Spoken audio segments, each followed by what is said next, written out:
Welcome to my midnight stories. Just off the coast of Venice lies a forbidden island.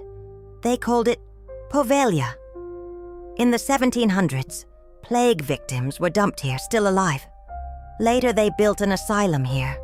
The doctors performed lobotomies with rusted tools on the patients. One of the patients jumped from the tower, and his body disappeared. No one lives on the island now, but the screams of horror still lingers together with the souls of the victims waiting for their revenge. If you want to hear more of Granny's midnight stories, hit the subscribe button.